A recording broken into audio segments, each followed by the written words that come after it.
Bonjour à tous, j'espère que vous allez bien.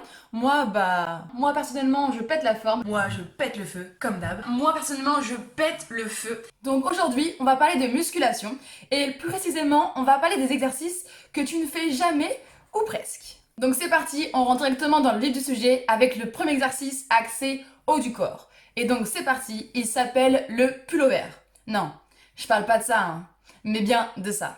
Allez, c'est parti, je te le montre en image tout de suite. Pour l'exercice du pullover, munissez-vous d'un poids, plus ou moins lourd, adapté à votre objectif et votre niveau. Ensuite, allongez-vous sur un tapis et tendez la kettlebell au-dessus de vos yeux. Vous allez venir tendre vos bras à l'arrière en contrôlant le mouvement. Et en position basse, vous allez venir ramener la kettlebell en position initiale.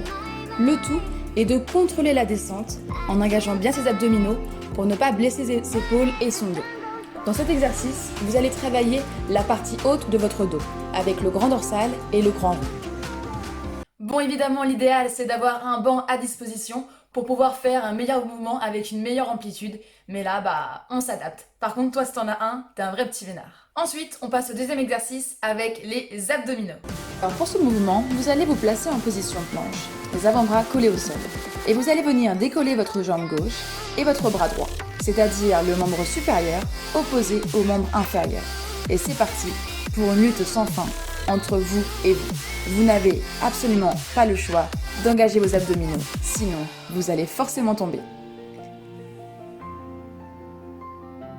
Cet exercice peut aussi se faire avec une variante différente, c'est-à-dire en tendant les bras en position planche. Et ensuite, vous allez faire exactement la même chose, c'est-à-dire en levant votre bras et votre jambe opposée. À vous de choisir quelle position vous préférez. Bon, comme vous voyez au vu de la vidéo et au vu de mes tremblements, je pense que vous avez compris que je préfère largement la position 1. Mais ça, c'est à vous de choisir. Bon, comme vous l'aurez compris, cet exercice est loin d'être facile, mais je vous assure qu'il va vous garantir une évolution spectaculaire musculaire sur l'intégralité de vos abdominaux. Et avec ça, franchement, vous allez devenir très très solide. Après le haut du corps, les abdominaux, on passe évidemment au troisième exercice avec le bas du corps. Alors, une idée? Pour les exercices fessiers, je vous l'accorde, il y en a un paquet. Mais il y en a un que je vois très très rarement, alors que pourtant il est hyper bénéfique. Je le nomme le kick costal. Donc je ne parle pas de ce kick costal-ci, mais bien de ce que je vais vous montrer maintenant. C'est parti. Pour cet exercice, vous allez vous placer à quatre pattes sur le sol, comme ceci. Ensuite, vous allez lever la jambe gauche et la basculer du côté droit pour la basculer à nouveau du côté gauche. Veillez à bien respecter les amplitudes et aller chercher les profondeurs des deux côtés, du côté droit et du côté gauche. Veillez à bien engager vos abdominaux et à penser au fessier au maximum pour le recruter davantage. Vous allez voir, ça va très très vite piquer. N'hésite pas à me dire en commentaire si tu connaissais l'exercice, ça m'intéresse de savoir. À part mes coachings, car là, c'est de la triche. Bon, on va passer aux deux derniers exercices qui là, ils vont être cardio et qui sont également très peu exploités. Donc, le premier exercice, ça sera à un niveau débutant intermédiaire et le second, ce sera un niveau un petit peu plus élevé où là, ce sera un niveau intermédiaire confirmé. Allez, c'est parti, à toi de jouer. Pour cet exercice cardio, vous allez venir faire un saut groupé comme ceci.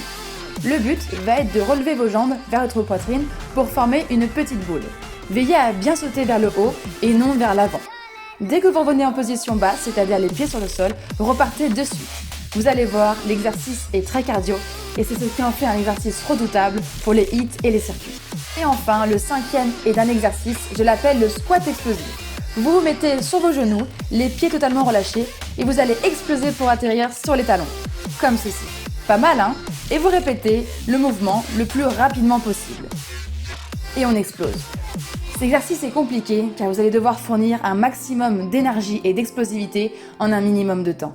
Mais c'est ce qui a fait un exercice redoutable pour les circuits, les hits ainsi que l'explosivité. Si vous le souhaitez, vous pouvez réaliser cet exercice sur les pointes de pied comme ceci et exploser de la même façon. À vous de voir laquelle position vous convient le mieux. Pour ma part, c'est la position avec les pieds totalement relâchés. Mais il est également possible de le faire de cette manière. À vous de choisir et surtout, à toi de le réaliser. Je compte sur toi. C'est bon, la vidéo est terminée. Alors, dis-moi en commentaire, t'en connaissais combien? 1, 2, 3, 4, les 5 sur 5, t'en connaissais pas du tout? Dis-moi, je veux tout savoir. Si t'as aimé la vidéo, n'hésite pas à lâcher un petit pouce bleu, à t'abonner et n'hésite pas même également à me dire si tu veux une deuxième partie, pourquoi pas. J'ai eu cette idée là comme ça sur un coup de tête, c'est nouveau, ça propose un petit peu un contenu différent et surtout ça anime un petit peu nos journées en se lançant des petits défis comme ça. Donc évidemment, je compte sur toi pour tous les réaliser et me dire ce que t'en as pensé. Et je te dis à la semaine prochaine. Salut, salut!